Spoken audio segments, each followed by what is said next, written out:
سلامونه دوستانو، نن به د هغې پښتو ټایپینګ کمپیوټر مهارتونو یعنې ټایپینګ زده کړې د برخې دویم درس پیل کړم چې د هغې څخه زموږ درس دی نن عملي درس. اوس راځم د دې دپاره هغه کیبورډ خلاصوم. د دې کې لومړی کنټرول کیز بټنې وې چې دا به تاسو ته په تفصیل سره په عملي ډول سره تشریح کړم او عملي کار به درته په وکړم. د دغې نه لومړی بټن دی ESC، دا معنی چې اسکیپ د یوه پروګرام څخه وتل، یعنې معنی یې دا ده چې یو شی لغوه کول یا منځه وړل. اوس راځم تاسو ته د سکرین په مخ هغه سکرین کیبورډ خلاصوم او اسکیپ کیبورډ دی، دا مې خلاص کړلو. اوس راځم دغې دپاره پر مثال مو دا هغه مینو خلاصه کړې ده. اوس ولاړ یم، نو غواړم چې همدغه مینو بند کړم، نو د اسکیپ بټن وایم همدا بندېږي، یا په همدې ډول سټارټ مینو مې خلاصه کړې ده، نو د اسکیپ بټن وایم همدا په اتومات ډول بندېږي. اوس اسکیپ بټن پسې راځم دویم بټن ټیپ بټن دی. ټیپ بټن تاسو ته عملي په یو پروګرام کې ښایم. راځم دغې دپاره یو ورډ فیټ یا هر پروګرام یې خلاصوم، یو ورډ بلینک ډاکومنټ خلاصوم. اوس راځم دلته زه دا لیکنه چې زه یو شی ورته لیکم. دې دویم بټن ټاپ بټن کرسر مخکې ټوپ کوي، یعنې کرسر چې دی مخکې ځي، یا په فورمونو او جدولونو کې کوم شی چې ته غواړې چې ټاپ په ذریعه باندې ته د یوې خانې څخه بلې خانې څخه وغوښتی شي. اوس راځم خوست لیکم. اوس ولیکلو. اوس د ټاپ بټن په ذریعه چې کله تاسو د ټاپ بټن ووهئ، نو دا کنسر به یوه اندازه د خوست مخکې یوړل، بیا د ووهلو خوست به یوه اندازه نور مخکې یوسي، بیا د ووهلو په همدې ترتیب سره کابل لیکم. مطلب بیا ټاپ بټن وهم، دویم بیا د درېیم بیا وهم. مثال یې خبرې ګاردیز.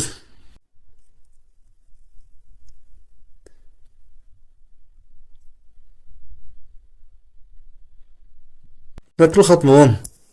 اوس زه په انګلیسي کې یوه اندازه ورته زیاتوم.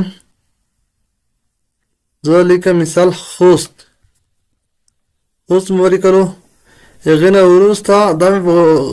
وړو لومړی حرف په غوښو اتومات ډول سره واخیستو. اوس زه بل لیکم چې دا حروف یو لومړی ټول غوښتي د کپس لک باندې کلیک کوم، نو کپس لک په آن چې اوس خوست لیکم، ډایرکټ په ما دپاره خوست په غوړو حروفو ولیکي. که بیا ده ووایي چې نه زه لومړی حروف وړوکی لیکم، نه ټول غټ لیکم، نو بیا د کپس لک په آپ کې لومړی کومې کوچنۍ ولیکله، زه بیا کپس لک آن کوم. اوس مې آن کړو، اوس د نورو حروفو ټول غټ لیکي. په همدې ډول سره که کپس لک آن وي نو حروف غټ لیکي، یا کپس لک آپ وي نو حروف کوچني لیکي په انګلیسي کې. دا په اتومات ډول وډول. اوس ته درېیم شفت مطلب په دې سره حروف هم لوی کېږي هم کوچني کېږي. لکه څنګه چې تاسو په انګلیسي کې یو شی لیکئ، زه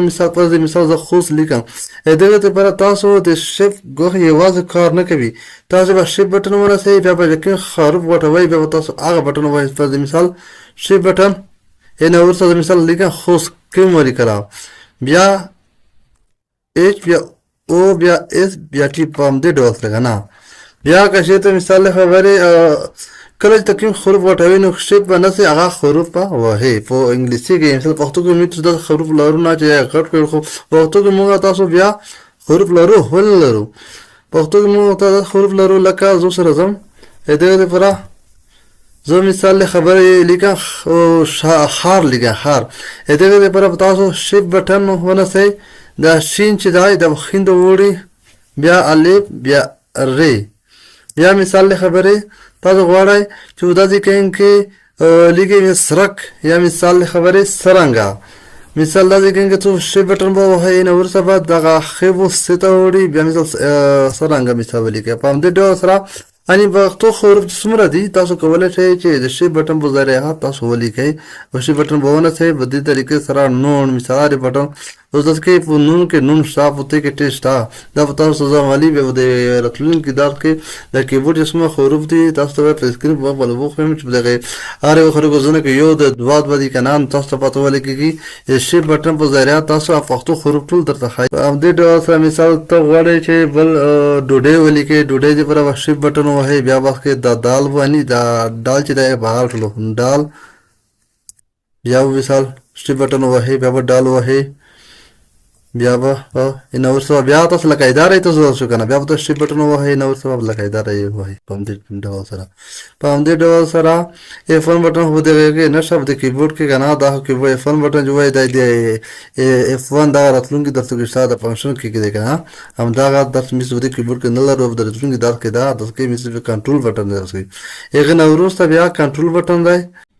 دا بټن یوازې کار دا کنټرول بټن یوازې کورنه کې کنه چې ترڅو د بل بټن ورسره وهلای نه وي لکه مثال په ډول ساته یو شای کاپی پیسټ کوي دغه لپاره موږ تاسو کنټرول بټن هم د شارټکټ کې سره استعمالوو دا به د شارټکټ کې په داخل کې تاسو ته عملي وخاین کنه هغه سره کوم د پر مثال هم داغه ډوډۍ مې انتخاب کړه بیا راځم هم دغه څخه دا ډوډۍ کاپی کوم دغه لپاره په کنټرول هوا به تاسو کیبورډ وړوي هغه پر د کیبورډ وړوي په د Alt plus Shift خدا کې په دې سکرین کیبورډ کارنه کې تاسو به هدي بس شوی وکي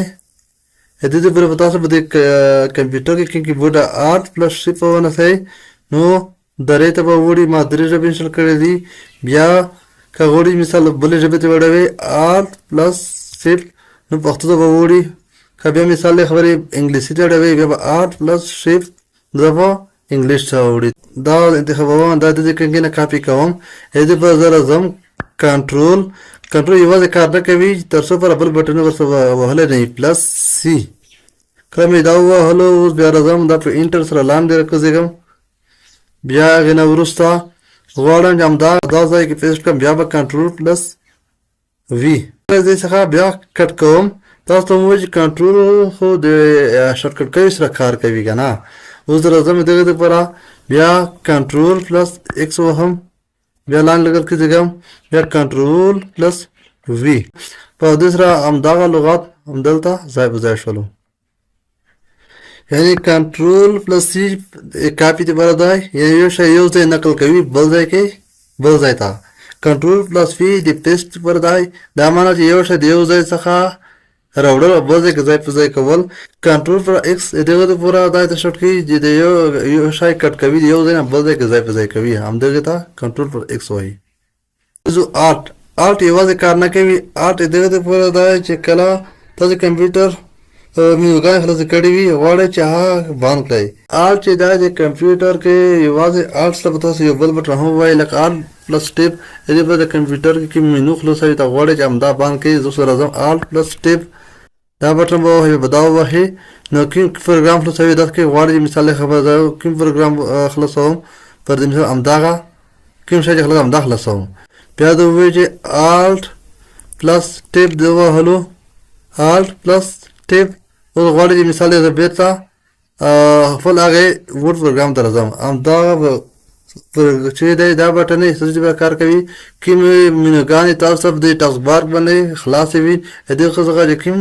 مینو یا پروګرام یا کوم شي خلاصوي نو Alt plus Tab په ذریعہ کولای شي چې تاسو خلاص کړئ په دې کې بل دی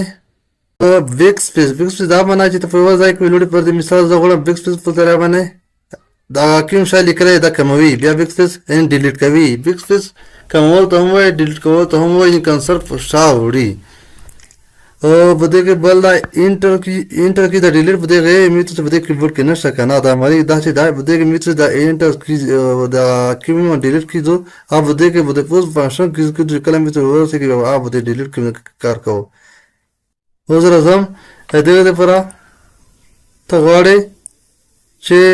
انټر باندې چې یو لاین څخه بل لاین ته کنسل کېږي بیا کلیک وکړه انټر بیا انټر باندې ډول سره یو لاین څخه بل لاین ته کېدل شي همداوا په دې کنټرول کیز کې ها بټن په عملی کار راتلونکي دا موږ تاسو فنکشن کیوي کا ویډیو درته ګټور وه نو لایک کړئ تبصره یا کمنټ وکړئ او سبسکرایب هم هیر نه کړئ که کومه پوښتنه لرئ لاندې کمنټ سیکشن کې ولیکئ خامخا به ځواب درکړم تر بلې ویډیو پورې په خیر